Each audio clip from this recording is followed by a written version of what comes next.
Mister perfect extra gold திருமணமான அனைத்து ஆண்களுக்கும் ஒரே தீர்வு. வயதான பலகினமா, சுகர் பலகினமா, இனி கவலை வேண்டாம். 100% இயற்கை வயகரா, 100% ஹலாலான முறையிலும் தயாரிக்கப்படுகிறது. எவ்வித கலப்படமும் கிடையாது, பக்க விளைவும் கிடையாது. ஆர்டர் செய்தாலே போதும், உங்கள் இல்லம் தேடி வந்து சேரும். மேலும் விவரங்களுக்கு கீழுள்ள எண்ணை அணுகுங்கள். பேட்டை டிவி நேயர்களே, அன்போடு வரவேற்கிறோம். இந்த நிகழ்ச்சி அசால்ட் அரசியல்.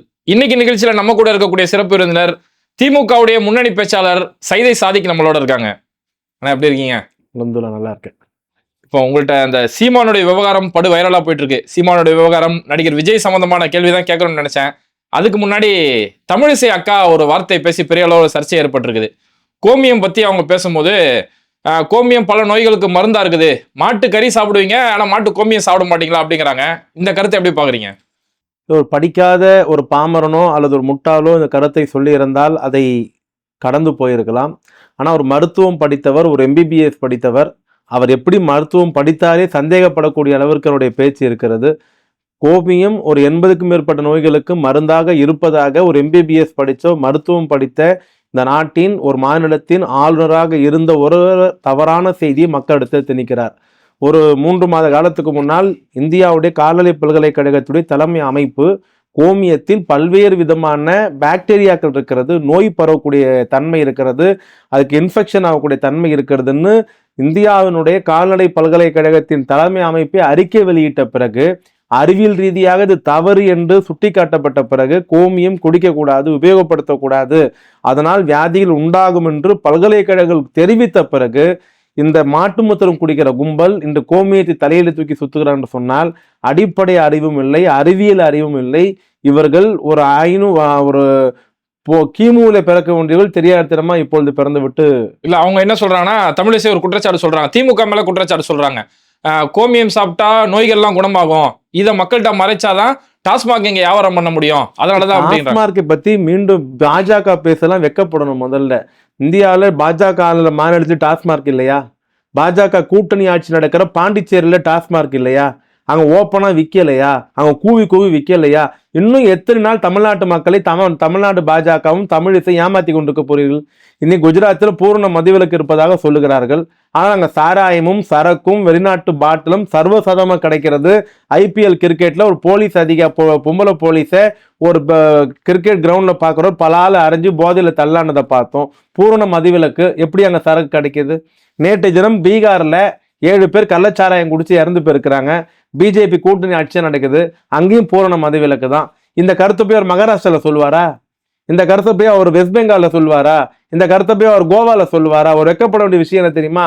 மாட்டுக்கறி மாட்டை அடிக்கக்கூடாது, மாட்டுக்கறி சாப்பிடக்கூடாது, மாடு அப்படி இப்படின்னு பேசிட்டு இருக்கிறாங்க. அதே பாஜக தலைவர் கேரளாவில் போய் என்ன பேசுறாங்க? அதே பாஜக தலைவர் அருணாச்சலத்துல, மிசோரம்ல, சிக்கிம்ல என்ன பேசுறாங்க? அதே பாஜக தலைவர் கோவால என்ன பேசுறாங்க? கோவால பிஜேபி மாட்டுக்கறி சாப்பிடலான்னு சொல்லுது, கேரளால பிஜேபி மாட்டுக்கறி சாப்பிடலான்னு சொல்லுது, அருணாச்சலத்துல பிஜேபி மாட்டுக்கறி சாப்பிடலான்னு சொல்லுது, மிசோரம்ல பிஜேபி மாட்டுக்கறி சாப்பிடலாம்னு சொல்லுது. ஏன்னா அங்கெல்லாம் மாட்டுக்கறி சாப்பிட்ற மக்கள் தான் பெரும்பான்மையா இருக்கிறாங்க. அப்ப ஓட்டு வாங்குறதுக்கு அங்க பிஜேபி மாட்டுக்கறி ஓகே. அதே மத்திய பிரதேசம், உத்தரப்பிரதேசம், ராஜஸ்தான், ஒரிசாலாம் போயிட்டா அங்க மாட்டுக்கறி சாப்பிடக்கூடாது. இன்னும் எவ்வளவு நாள் ஏமாத்த போறீங்க? முதல்ல ராமர் வச்சு ஏமாத்துறீங்க, மாட்டை வச்சு ஏமாத்துறீங்க, இப்ப கடைசியா மாட்டு மூத்திரம் கிட்ட வந்திருக்கிறீங்க. நீங்க குடிங்க சார், குடிங்க, குளிங்க, அபிஷேகம் பண்ணிக்கங்க, என்ன வேணா பண்ணீங்க, நாங்க கேட்க மாட்டோம். ஆனா அதை மத்தவங்களை செய்யுங்கன்னு யாரையும் கட்டாயப்படுத்தாதீங்க. இப்போ இந்த மாதிரி ஒரு பகுத்தறிவு தமிழ்நாட்டில் இருக்கிறது பெரியாரோடைய சிந்தனை தான் ஒரு முக்கியமான காரணம். ஆனா தொடர்ந்து இங்க பெரியாரை எப்படியாவது மக்களை விட்டு பிரிக்கிறதுக்காக பல சூழ்ச்சிகள் நடக்கும்போது சீமான் தொடர்ந்து பெரியாரை பத்தின சர்ச்சையான கருத்துக்கள் பேசிட்டு இருக்கிறாரு. எப்படி பாக்குறீங்க? உன்னுடைய எதிரி யாரை அதிகமா தாக்குகிறானோ அவன் தான் உன்னுடைய தலைவன் என்று சொல்லுவார்கள். எங்களுடைய எதிரி யார்? RSS. எங்களுடைய எதிரி யார்? இந்து முன்னணி. எங்களுடைய எதிரி யார்? சங் பரிவார். எங்களுடைய எதிரி யார்? இந்துத்துவ அமைப்புகள். எங்களுடைய எதிரி யார்? பிஜேபி. எங்களுடைய எதிரி யார்? சீமான். இவங்களாம் யாரை தாக்குறாங்க? பெரியார் தான். அப்ப இவங்களுடைய தலைவர் அவர் தானே. தமிழ்நாட்டின் விரோதி பிஜேபி, தமிழருடைய விரோதி RSS, பிற்பட்ட மக்களுடைய விரோதி RSS, மண்டல கமிஷன் அமல்படுத்தக்கூடாதுன்னு எதிர்த்தது RSS. இப்படி எல்லா விதத்தையும் தமிழர்களுக்கு எதிரியா இருக்கிற ஒரு கும்பல் ஒரு தலைவனை தாக்குதுன்னா அவர் தான் தமிழ்நாட்டுடைய தலைவர். தமிழ்நாட்டின் நிராகரிக்க முடியாத, யாராலும் புறக்கணிக்க முடியாத தலைவர் பெரியார். அதனால சூரியனை பார்த்து நாய் கொலைக்குதுன்ற மாதிரி பெரியாரை பார்த்து சீமான் குலைத்து கொண்டிருக்கிறார். அதனால எந்த விதமான ஒரு இழுக்கு பெரியாருக்கு வரப்போவதில்லை. இப்போ பிரபாகரனுடைய அண்ணன் மகன் ஒரு வீடியோல பேசியிருக்கிறாரு. இவர் வந்து சீமா பிரபாகரனை சில நேரம் தான் சந்திச்சாரு, ஒரு 10 நிமிஷம் தான் சந்திச்சாரு, ஆனா பல பொய்களை தான் சொல்லிட்டு இருக்காருன்னு சொல்லி. முதல்ல சந்திச்சாரா சந்திக்கலன்றதே நீங்க சீமானுடைய அரசியல் வரலாறு எடுத்து பாருங்க. எந்த உயிரோடு இருக்கிற தலைவரை பத்தியும் ஒரு ஒப்பிட்டு பேசவே மாட்டார். எல்லாம் சுடுகாடுக்கு போனவங்க, போய் சேர்ந்தவங்க, அவங்கள பத்தி மட்டும்தான் இவர் கருத்து தெரிவிப்பார். பார்த்தேன், பேசினேன், சந்தித்தேன், உரையாடினேன், ஆமக்கறி சாப்பிட்டேன், பாம்புக்கறி சாப்பிட்டேன், டைலாக் எல்லாம் விடுவார். ஏன் செத்தவங்களை பத்தி ஒரு பேசுறாருன்னா அவங்க தான் எழுந்து வந்து உண்மையை சொல்ல மாட்டாங்க. ஏன்னா உயிரோடு இருக்கிற பத்தி சொன்னா உண்மை தெரிஞ்சிடும். முதல்ல சீமான் பிரபாகரன் ஐயாவோட இருக்கிற மாதிரி போட்டோ வந்தது. அந்த போட்டோ நான் தான் எடிட் பண்ணேன்ட்டு ஒரு தமிழ் திரையுலகின் ஒரு முன்னணி டைரக்டர் சொல்லியிருக்கிறார். அது பொய்யா இருந்தா இன்னொரு சீமான் என்ன பண்ணிருக்கணும்?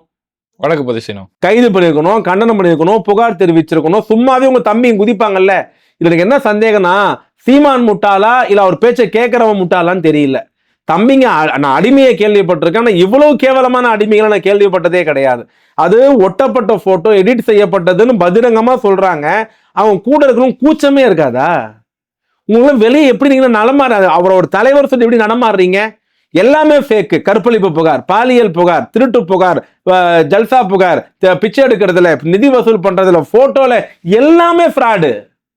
ஒரு தலைவனா இருக்கிறதுக்கான எந்த தகுதி இல்லாத போதும் அவர் பின்னாலும் சில பேர் சுத்துகிறார்னு சொன்னால் இல்ல மென்டல்னு சொல்றதா இல்ல அடிமன் சொல்றதான்னு தெரியல. இல்ல இப்போ சீமானோட நடவடிக்கை பாத்தீங்கன்னா இங்க இருக்கக்கூடிய பாஜக சேர்ந்தவங்களோ சங்கிகளோ கூட பெரியார் மேல வைக்காத குற்றச்சாட்டை சீமான் வைக்கிறார்ல. அப்ப இந்த அணுகுமுறை எப்படி பாக்குறீங்க? பாஜக, RSS, இந்து முன்னணி, அர்ஜுன் சம்பத் எக்ஸெட்ரா எக்ஸெட்ரா இந்த சங் பரிவார அமைப்புகள் காவி அணைந்து கொண்டு பேசுவது தமிழ்நாட்டில் துளி கூட எடுபடாது என்பதை அவர்கள் நன்றாக புரிந்து கொண்டார்கள். சுதந்திரம் அடைந்த 50 ஆண்டு காலம் இருந்தாலும் சரி, அல்லது இந்தியாவின் இரும்பு பலத்தோடு மிருக பலத்தோடு 11 ஆண்டு காலம் ஆட்சியில மோடி வந்த பிறகும் சரி, தமிழ்நாட்டில் பாஜகவுடைய பருப்பு வேகவில்லை. ஆகவே தான் பேசினால் இனி இங்கே நடக்காதுன்னு தெரிஞ்சு கொண்டு வேற யாராவது விலைக்கு வாங்கி பேச வைக்கிறாங்க. அப்படி எலும்பு துண்டுக்கு ஆசைப்பட்டுதான் சீமான் பேசி கொண்டிருக்கிறார். குருமூர்த்தி பேசாததை, சோ பேசாததை, RSS பேசாததை, இந்து முன்னணி பேசாததை, பிஜேபி பேசாததை, தான் சொல்லுகிற கருத்தை அவர்கள் வாயால் சொல்லாமல் சீமான் வாயால் சொல்ல வைக்கிறார்கள். வாங்கிய பணத்திற்கு, கவ்விய எலும்பு துண்டுக்கு இங்கு கச்சிதமாக சீமான் வேலை பார்த்து கொண்டிருக்கிறார். எந்த படமும் ரொம்ப நாள் ஓடாது, எந்த படமும் ரொம்ப நாள் ஓட போறது இல்லை. அந்த கட்சியில ஒரு 11 மாவட்டத்தில் விலகி இருக்கிறாங்க, ஒரு 20-25 மாநில நிர்வாகி விலகி இருக்கிறாங்க, ஆயிரக்கணக்கான தொண்டர்கள் விலகி இருக்க, சாயம் வெளுக்க ஆரம்பித்திருக்கிறது. அதனால இது ஒரு காமெடி பீஸா இன்னும் கொஞ்ச நாள்ல பாருங்கன்னா சீமான் ஒரு காமெடி பீஸா போறாரு. வாயின்னு ஒண்ணு இல்லைன்னா நாய் தூக்கின்னு போயிடுவாங்க தெரியுமா? அது சீமானுக்கு தான் பொருந்தும். இல்ல இப்பவும் சீமானா இருக்கட்டும், அவருடைய தம்பிகளா இருக்கட்டும், பெரியார் அப்படி என்ன கிழிச்சாரு அப்படின்னு ஒரு வாதத்தை முன்வைக்கிறாங்க. அப்படி என்ன கிழிச்சாரு? பெரியார் என்ன கிழித்தார் என்பது அவருடைய தாய் தந்தையர்கிட்ட போய் கேட்டு தெரிஞ்சுக்கிட்டோம். நாங்க இவனுக்கெல்லாம் பதில் சொல்ல வேண்டிய அவசியம் இல்லை. பெரியார் என்ன கிழித்தார் என்பது அவர் மூலியமாக மேலாடை அடைந்தவர்கள், அவர் மூலியமாக கோயிலுக்குள்ளே போனவர்கள், அவர் மூலியமாக அதை சமூகத்தில் அதை அனுபவித்தவர்கள், அல்லது சட்டம் படித்தவர்கள், கல்லூரிக்கு போனவர்கள், பள்ளிக்கூடம் போனவர்கள், அதனால் என்ன நடந்தது என்பது அம்பேத்கருக்கு தெரியாத சீமானுக்கு தெரிய போகிறது. ஐயா அம்பேத்கர் பெரியாரை சந்திச்சு பேசலையா? வடநாட்டு தலைவர்லாம் பெரியாரை சந்திச்சு பேசலையா? பெரியார் அம்பேத்கர் ஆலோசனை நடத்தலையா? நீங்க தேவன் பேசலையா? இதை பைத்தியக்காரத்தனமான கொஸ்டின். சீமான் அம்பேத்கரை பத்தியும் சொல்லும் போது அம்பேத்கருடைய சித்தாந்தம் வேறு, பெரியாரோட சித்தாந்தம் வேறு, ரெண்டு பேரும் கம்பேர் பண்ணக்கூடாதுங்கிறாரு. இவருடைய சித்தாந்தம் என்ன? முதல்ல இவர் யாருக்கு அஜெண்டாவா இருக்கிறார்? என்ன பெரியார் சித்தாந்தம் வேற, அம்பேத்கர் சித்தாந்தம் வேற. ஒரு பக்கத்துக்கு 2 நாணயம் இருக்கிற மாதிரி பெரியார் அம்பேத்கர் சமுதாயத்தின் ஒரு நாணயங்கள் மாதிரி. பூவா தலையான் இருக்கு எந்த நாணயம் எடுத்துட்டாலும், அது மாதிரி பூவா தலையாதான் பெரியார் அம்பேத்கர். அந்த நாணயத்தில் எப்படி 2 பக்கங்கள் இருக்கிறதோ அதே மாதிரி சமுதாயத்தின் 2 பக்கங்கள் தான் பெரியார் அம்பேத்கரும். அதுல ஒரு பக்கத்தை எடுத்துட்டாலும் அந்த நாணயம் செல்லாது. இதெல்லாம் சீமானுக்கோ அதனுடைய அடிமைகளுக்கோ தும்பிகளுக்கோ தெரிய வாய்ப்பே கிடையாது. பெரியார் பத்தி அம்பேத்கர் பேசியது, அம்பேத்கரை பத்தி பெரியார் பேசுறது எடுத்து பேசணும், இல்லை எடுத்து படிக்கணும். அவங்க வரலாறு தினம் உளறி கொண்டிருக்கிறார்கள். ஏதோ கொடுத்த பணத்துக்கு போட்ட எலும்பு துண்டு கொலைத்து கொண்டிருக்கிறார்கள். சரிங்கண்ணா. இப்போ இதே மாதிரி நடிகர் விஜய் திமுக மேல தொடர்ந்து குற்றச்சாட்டுகள் சொல்லிட்டு இருக்காரு. அதுல இந்த பரந்தூர் விமான நிலையத்தை எதிர்த்து அந்த ஏரியாவுக்கு அவர் போய் பேசும்போது, இங்க விமான நிலையம் வர்றது வந்து விவசாயிகளுக்கு பல வகையில பாதிக்கப்படுது, இது அரசுக்கும் ஒரு வகையில லாபம் இருக்கு அப்படின்னு ஒரு குற்றச்சாட்டு வைக்கிறாரு. இது எப்படி பாக்குறீங்க? முதல்ல விமான நிலையம் மத்திய அரசாங்கம் சம்பந்தப்பட்டது. அது நிலத்தை கொடுப்பது, கையகப்படுத்தி தருவது மாத்திரம்தான் நம்முடைய வேலை. இதில் பார்த்தீங்கன்னா 10 வருஷம் முன்னாடியே ஒரு ஏர்போர்ட் வந்திருக்கணும். இந்தியாவில் பெருநகரத்தில் இருக்கிற எல்லா ஏர்போர்ட் பார்த்தீங்கன்னா 2500 ஏக்கர்ல இருக்கு. எல்லா பெருநகரில் இருக்கிற எல்லா ஏர்போர்ட்டும். இந்தியாவிலேயே 1000 ஏக்கர்ல இருக்கிற சின்ன ஏர்போர்ட் எதுனா நம்ம சென்னையில் இருக்கிற மீனம்பாக்கம் ஏர்போர்ட் மட்டும்தான். பெருநகரத்தில் இருக்கிற 2500 ஏக்கர்ல இருக்கிற எல்லா ஏர்போர்ட்டும் எந்த அளவுக்கு பயணிகளை கையாளுகிறதோ அதை விட அதிகமான பயணிகளை 1000 ஏக்கர்ல இருக்கிற சென்னை விமான நிலையம் கையாளுகிறது. இப்பொழுது நம்ம தொழில்துறையில் முன்னேறி கொண்டிருக்கிறோம், மிக வேகம் முன்னேறி கொண்டிருக்கிறோம். வெளிநாட்டு முதலீடு, தொழிற்சாலைகள், தொழில் வருது, எல்லாம் வருது. அப்படி வருகிற பொழுது நமக்கு இன்னும் ஒரு விமான நிலையம் தேவைப்படுகிறது, பெருசாக தேவைப்படுது. அதுக்கு சென்னையை ஒட்டி நான் என்ன சொல்றேன்னா, ஐயா விஜய் அவர்கள் அரசியல் அறிவோடு பேசணும் அவசியம் இல்லை, ஒரு புரிதலோடு பேசியிருக்கலாம். இப்ப யாரையும் கெடுத்து இங்க வேலை வாங்கணும்னு ஆசை கிடையாது. திராவிட மாடல் ஆட்சி, தமிழ்நாட்டு முதலமைச்சர் எல்லோருக்கான ஆட்சி என்று சொன்னார். யாரையும் எங்கும் நாங்கள் புறக்கணிக்க மாட்டோம், விட மாட்டோம். இவங்களுக்கு ஏன் ஓட்டு போடாம விட்டோன்ட்டு ஓட்டு போடாதவர்களும் வருத்தப்படுகிறது போல் நான் ஆட்சி நடத்துவேன்னு சொன்னார். ஆனால் ஒரு 90 நாள் ஒரு 800 700 நாளா 800 900 நாளா ஒரு போராட்டம் நடந்துட்டு இருக்கு. அங்க போகாத ஒரு 50 அரசியல் கட்சி அமைப்புகள் தலைவர்கள்லாம் போயிட்டு ஆதரவு தெரிவித்து வந்துட்டு தான் இருக்கிறாங்க. ஆனா ஒண்ணு புரியல, 900 நாள் போகாத நடிகர் விஜய் இப்போ திடீர்னு போனார். போயிட்டு சொல்றாரு, அங்க நல்லா பாருங்களேன், அதாவது ஈயத்துக்கு பாத்திரத்துக்கு ஈயம் பூசன மாதிரியே இருக்கணும், பூசாத மாதிரியே இருக்கணும்ட்டு. நான் விமான நிலையம் வேணான்னு சொல்லல, இது அரசாங்கத்துக்கு ஆதரவாவோ இல்ல தொழில்துறைக்கு ஆதரவோ ஒரு பிட்டை போட்டாச்சு. அடுத்த பிட்டு ஆனா இங்கதான் வேணான்னு சொல்றேன். ஐயா இப்ப நீங்களே சொல்லுங்க, விமான நிலையம் சென்னைக்கு ஒட்டிருக்க விமான நிலையத்தை விழுப்புரத்துல கட்டுவீங்களா? சென்னைக்கு விமான நிலையம் தேவைப்படாத திருச்சியில போய் பண்ணுவீங்களா? சென்னைக்கு விமான நிலையம் தேவைன்னா எங்க போய் வேலூர்ல பண்ணுவீங்களா? இது ஒரு புரிதல் வேண்டாமா? நீங்க யார் என்ன எழுதி கொடுத்தாலும் அப்படியே பேசிடுவீங்களா? விமான நிலையம் தமிழ்நாட்டுக்கு கேட்கல. தமிழ்நாட்டுல 10 விமான நிலையங்கள் இருக்கு. நாங்கள் விமான நிலையம் கேட்பது சென்னையின் விரிவாக்கத்திற்கு. அப்ப சென்னையில ஏர்போர்ட் வேணும்னா எங்க பண்ணுவீங்க? அதை ஒட்டி இருக்கிற இடத்துல பண்ணாதான் அதுக்கு பேர் என்னது? சென்னை விமான நிலையம் வரும். விழுப்புரத்துலயோ கடலூர்லயோ திருச்சியிலயோ பண்டூட்டிலயோ சேத்தியாத்தோப்புலயோ பண்ணா அதுக்கு பேரு சென்னை விமான நிலையமா? இவர் சென்னை விமான நிலையத்தை போய் பண்டூட்டியில வச்சா இங்க கார் பிடிச்சிட்டு ஏர்போர்ட் போறதுக்கு எவ்வளவு நேரம் ஆகும்? தொழில்துறை அவனா வருவானா? இந்த புரிதலே இல்லாம உளறிட்டே இங்க அரசாங்கத்தை திமுகவை சுத்தி வளைக்கணும், திமுக குறை சொல்லும் முட்டாள்தனமா எதை வேணா உளறிட்டே இருப்பீங்களா? நீங்க திருப்பி சொல்றீங்க நான் இங்கதான் வேணான்னு சொல்றேன், வேற எங்க சொல்ல நீங்களே சொல்லுங்களேன். நீங்க தான் அறிவு ஜீவியாச்சே, உங்களை சுத்தி இருக்கிற எல்லாம் அறிவாளி வச்சுருக்கீங்களே, வேற எங்க இடம் இருக்கு நீங்க சொல்லுங்க பார்க்கலாம். இந்த அன்புமணி ஒரு இடம் சொன்னாரு திருப்பூரூர்ல வைக்கலான்ட்டு, அது சாத்தியமா இல்லையான்னு அரசு அது அது மாதிரி ஒரு ஐடியா சொல்லுங்களேன். உங்களால சொல்ல முடியுமா? நடைமுறைக்கு சாத்தியமா? அங்க 17 குளம் இருக்கு, 10 ஏரி இருக்கு, குட்டை இருக்கு, அதுக்கெல்லாம் பாதிப்பு வராம அரசாங்கம் முயற்சி பண்ணிட்டு இருக்கு. கேட்ட விலையை கொடுக்குறோம், வீடு கொடுக்குறோம், யாரும் எந்த பாதிப்பு வரக்கூடாது, அது அரசு தெளிவா இருக்கிறது. விளம்பரத்துக்காக அரசியலுக்காக 6 மாவட்டம் கடலூர் இது நம்ம திண்டிவனம் மயிலம் சேத்தியாத்தோப்புல இருந்து விழுப்புரத்துல இருந்து கிருஷ்ணகிரில இருந்து திருவண்ணாமலை வரைக்கும் 6 மாவட்டம் கடலூர்ல பாதிக்கப்பட்டது. ஐயா எங்க போனார்? விஜய் அன்னைக்கு போனாரா? சரி, இன்னைக்கு நீங்க பரந்தூர் வந்தீங்க, அந்த வேனை விட்டு கீழே இறங்குனீங்களா? மண்ணில் உட்காந்து பேசுனீங்களா? என்னன்னு தெரியுமா? ரசிகர்கிட்ட பேசிட்டு போயிருக்கீங்க. இல்ல அவங்க என்ன சொல்றாங்க, எங்களுக்கு கடுமையான கட்டுப்பாடுகள் விதிக்கப்படுது, போலீஸ் இங்க போக கூடாது, அங்க போனா கட்டுப்பாடு விதிக்கக்கூடாதுன்றாங்களே. ஒரு நடிகர் இன்னொரு தரப்பு நடிகர் ரசிகரும் இருக்கலாம், இன்னொருத்தர் ரசிகரும் இருக்கலாம். எவனா ஒருத்தன் ஒரு பேப்பரே வீசிட்டான், நீங்க உடனே என்ன போடுவீங்க? பாத்தீங்களா நடிகருக்கு பாதுகாப்பு இல்லை, விஜய்க்கு பாதுகாப்பு இல்லை. உங்க நாக்கில் எலும்பு இல்லை சார், என்ன வேணாலும் பேசுவீங்களே சார். பாதுகாப்பு கொடுத்து பத்திரமா கூட்டு போன என்ன சொல்றீங்க? கடுமையான கட்டுப்பாடுகளை காவல்துறை விதித்தது. போய் ஃப்ரீயா போய் பார்த்துட்டு எவனோ ஒருத்தர் மெரிச்சிட்டான், கையை அமிக்கிட்டான், தள்ளி விட்டான், கீழே விட்டாரு, ஏதோ செருப்பு தூக்கி வீசிட்டான், பாலை தூக்கி வீசிட்டான். பார்த்திருக்கலாம் திமுக ஆட்சி நடிகர் பாதுகாப்பே இல்லை எப்படின்னு சொல்லுவீங்கல்ல?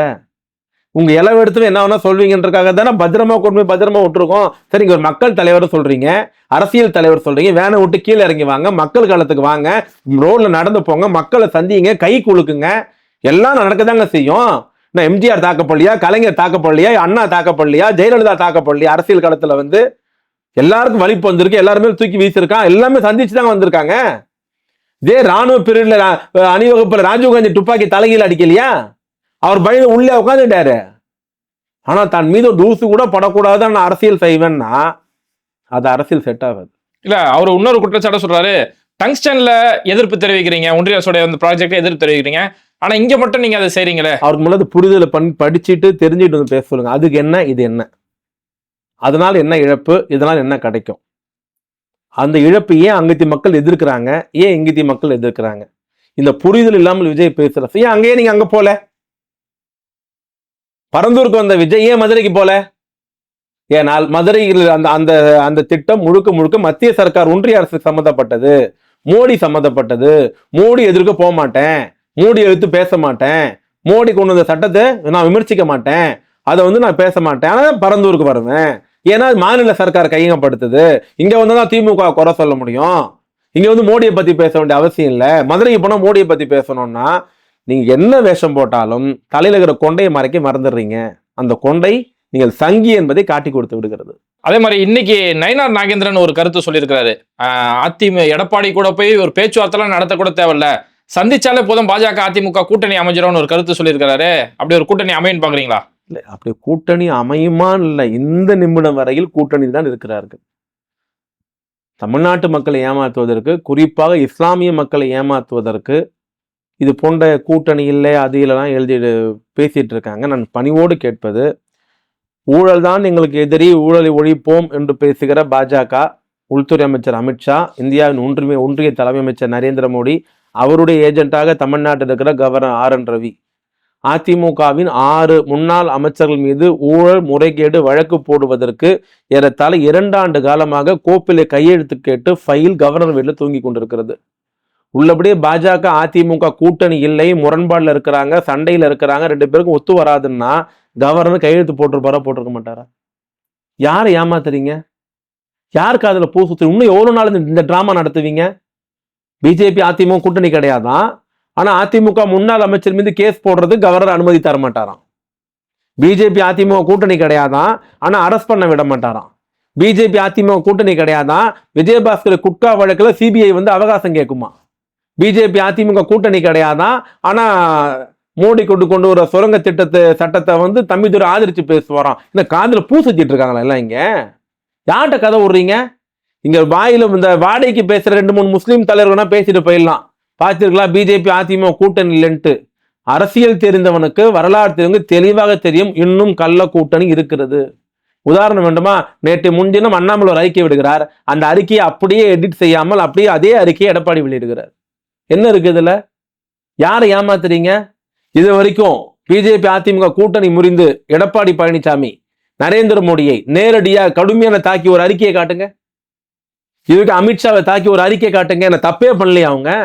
அம்பேத்கர் விவகாரத்திலேயே இதே இந்தியாவுடைய சட்ட மேதை அண்ணல் அம்பேத்கரை பாராளுமன்றத்தில் இழிவுபடுத்தினார் அமித்ஷா.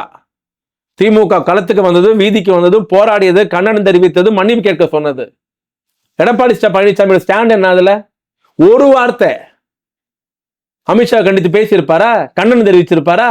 ஜெயக்குமார் சொன்னதை நான் சொன்னதா எடுத்துக்கொள்ளுங்கள். அவ்வளவு பயம் இருக்கு உங்களுக்கு. சொன்னா கோச்சிப்பாங்களோன்ட்டு நீங்க போய் கூட்டணி இல்லைன்னு சொல்லுவீங்களா? இதையெல்லாம் மக்கள் நம்ப தயாராகவே இல்லை.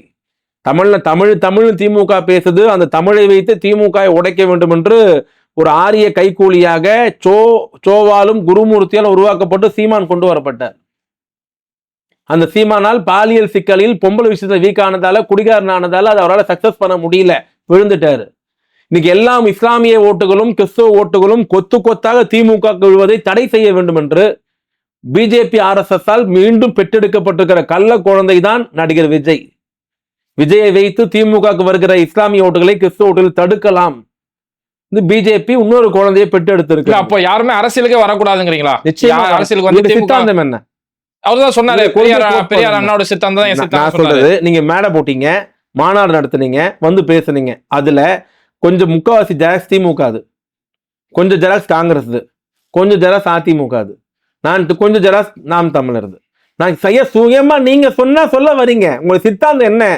நீங்கள் திமுக சொல்லாததை, அதிமுக சொல்லாததை, சீமான் சொல்லாததை, காங்கிரஸ் சொல்லாததை சுயமா நீங்க என்ன சொல்லிருக்கீங்க? இருமொழி கொள்கை திமுக, நீட் எதிர்ப்பு திமுக, மாநில கூட்டாட்சி, மத்திய கூட்டாட்சி, மாநில சுயாட்சி திமுக. எதை நீங்க சுயமா சொன்னீங்க? இல்லை, உங்கள்கிட்ட சுயமா எதுவுமே இல்லையே. அந்த கட்சியிலும் கொஞ்சம், அந்த கட்சியிலும் அப்படியே கொஞ்சம் வாங்கிட்டீங்க. என்ன சொல்ல வரீங்க? சரி, பெரியாருடைய வழிகாட்டின்னு சொன்னீங்க. அந்த பெரியாரை சீமான் மிக மிக கேவலமா பேசுகிறார். இது வரைக்கும் நடிகர் விஜய் கிட்ட ஒரு கண்டனம் வரலையே, ஒரு அதிருப்தி வரலையே. ஆனால் அம்பேத்கரை பத்தி அமித்ஷா பேசினாரு. உங்களுடைய ரியாக்ஷன் என்னவா இருந்தது? அம்பேத்கர் புத்தக வெளியீட்டு விழா வைத்து அரசியல் பண்ணலான்னு வந்தீங்க. அங்கேயும் அம்பேத்கரை பத்தி பேசாம திமுகவே தாக்கி பேசுனீங்க. வேற வழி இல்லை, உங்களுக்கு எழுதி கொடுத்ததை பேசி ஆகணும். உங்களுக்கு சொந்தமா சிந்திக்க தெரியாது. உங்களுடைய ரியாக்ஷன் அம்பேத்கர் விஷயத்துல மேடையில படம், மாநாட்டு மேடையில படம் வைக்கிறது இல்ல சித்தாந்தம். மாநாட்டு மேடையில அம்பேத்கர் படமும் பெரியார் படம் வச்சுட்டு நான் இங்க வழியில நடப்பேன்னு சொல்றது இல்ல. அவருடைய புகழுக்கு ஒரு தீங்கு வருகிற பொழுது உங்களுடைய ரியாக்ஷன் என்ன? ஏன் வாய் மூடி அமைதியா இருந்தீங்க? உங்களால் சீமானையே கண்டிக்க முடியாதுன்னா நீங்க எங்க அமித்ஷாவை கண்டிக்கிறது? உங்களால் சீமான் மீதே எரிஞ்சு விட முடியாதுன்னா நீங்க எங்க அமித்ஷாவை கண்டிப்பீங்க? ஆக எழுதி பிஜேபியால் வளர்க்கப்படுகிற சொல்லதை சொல்லும் கிளிப்பிள்ளை தான் நடிகர் விஜய். இந்த தேர்தலில் அவன் தொடர்ந்து பார்க்கறான். 10 தேர்தலை தொடர்ந்து தமிழ்நாட்டு முதலமைச்சர் தொடர்ந்து இடைத்தேர்தலாக இருந்தாலும், உள்ளாட்சி தேர்தலாக இருந்தாலும், சட்டமன்ற தேர்தலாக இருந்தாலும், நாடாளுமன்ற தேர்தலாக இருந்தாலும் எல்லா தேர்தலும் வெற்றியை நோக்கியே போய் கொண்டிருக்கிறார். இதுக்கு ஒரு பிரேக் போடணும் அப்படின்னு பாக்குறாங்க. ஏதோ முயற்சி பண்றாங்க தமிழ்நாட்டில் பாஜக வளரணும்னு. அது முடியாதுன்னு தெரிஞ்சு போச்சு. எப்படி நாய்வால நிமிர்த்த முடியாதோ பாஜகவால் இங்க வளராதுன்னு தெரிஞ்சு போச்சு. அதுக்கு இன்னொரு கேரக்டரை கொண்டு வந்து நிறுத்துறாங்க. ரஜினியை முயற்சி பண்ணாங்க, எப்படி முயற்சி பண்ணாங்க. அவர் பார்த்தா இனிமே செல்ஃப் எடுக்காது, அவர் ஒதுங்கினாரு. இன்னைக்கு விஜயை கொண்டு வந்திருக்கிறாங்க. ஒரு தேர்தலுக்கு தேர்வாரான்னு தெரியாது. ஒரு கிராமத்தில் ஒரு 1000 பேர் போராடக்கூடிய பரந்தூர் கிராமத்திலேயே வேனை விட்டு கீழே இறங்கி மக்களை சந்திக்க முடியாத இவர் எப்படி தமிழ்நாடு முழுவதும் போவார்? எப்படி சந்திப்பார்? நடிகரா? சிறையிலே கொண்டாடுவார்கள், தரையிலே கொண்டாட மாட்டார்கள். சரிண்ணா, இந்த ஒரு குறுகிய நேரத்துல பல அருமையான கருத்துக்கள், வழக்கம் போல உங்களோட அதிரடியான ஸ்டைல்ல ரொம்ப அழகா பேசுனீங்க. நிகழ்ச்சியில கலந்துட்டு ரொம்ப நன்றி. கண்டிப்பா அடுத்த ஒரு நிகழ்ச்சியில சந்திப்போம். இது மாதிரி வீடியோக்களை தொடர்ந்து பார்க்கறதுக்கு மறக்காம பேட்டை டிவியை சப்ஸ்கிரைப் பண்ணிட்டு இந்த வீடியோக்களை உங்க நண்பர்களுக்கு அதிகமா ஷேர் செய்யுங்க. இணைந்திருப்போம்.